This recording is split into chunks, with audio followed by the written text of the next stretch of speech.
আসসালামু আলাইকুম। কি অবস্থা, সবাই কেমন আছেন? আশা করি সবাই ভালো আছেন, আমিও ভালো আছি। তো আজকে যাচ্ছি একটা মসজিদ দেখার জন্য। সেটাকে বলা হয় ইবনে আল জামু মসজিদ, মানে আবার এটাকে অনেকে চিনে নীল মসজিদ হিসাবে চিনে, বুঝছেন? তো আজকে আমি আর আমার ছোট ভাই যাচ্ছি। আসরের নামাজ ওইখানে পড়বো ইনশাল্লাহ। তো এখন আমরা রাস্তায় আছি, দেখি কতক্ষণ আগে যাইতে। এটা মূলত মসজিদটা পড়ছে মেন দাম্মামের মধ্যে পড়ছে। যারা দাম্মামে আছেন তারা সময় করে, যখন সময় পান তখন ভিজিট করবেন ইনশাল্লাহ।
আমি এখন যে জায়গায় আছি এটা বিশেষ কিছু না, এটা হচ্ছে একটা বাথরুম, হাম্মাম।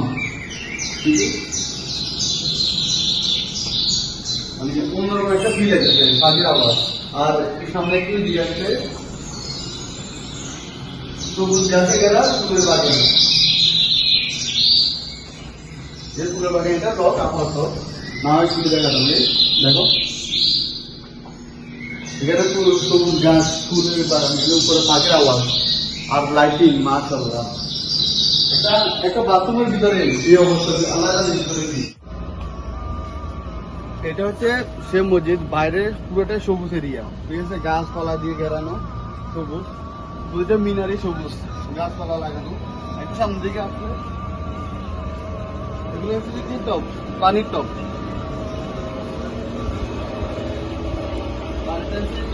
না, ঠিক আছে, কি সুন্দর মাশাআল্লাহ।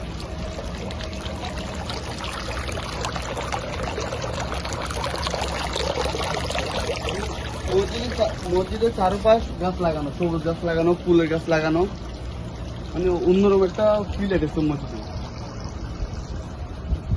একদম পুরো এরিয়াটা দেখো, একদম পুরো চারপাশ ঘুরতে গেলে তো অনেক দূর।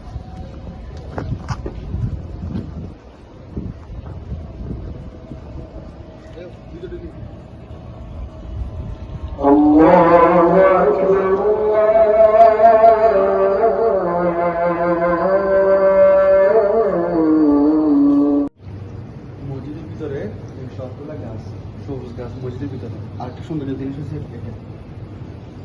মসজিদের ভিতরে এই করিয়াম পাখি আছে, গাছপালা আছে, ছোট ছোট পাখির বাসা, জন্না, মানে অন্যরকম। আর আর এই মসজিদটা মানে নীল মসজিদ কেন বলা হয়? এই লাইট যেগুলো আছে সবগুলা নীল লাইট। এই যে বড় বড় ঝাড়বাতি, এখানে এক সাইডে সবগুলো ঝাড়বাতি আছে। আর এই যে একটা লাল জায়গা বড়, এটাও নীল লাইট। এই কারণে এই মসজিদটারে বলা হয় নীল মসজিদ নামে অনেকে চিনে, পরিচিত নীল মসজিদ হিসাবে। তো আমরা এখন ভিতরে যাবো।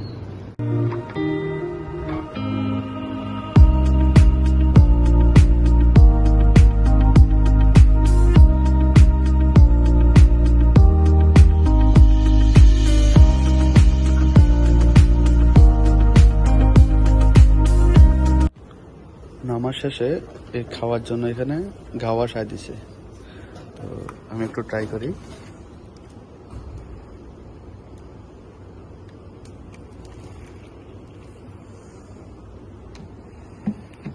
এই পাশে খেজুর রাখা আছে।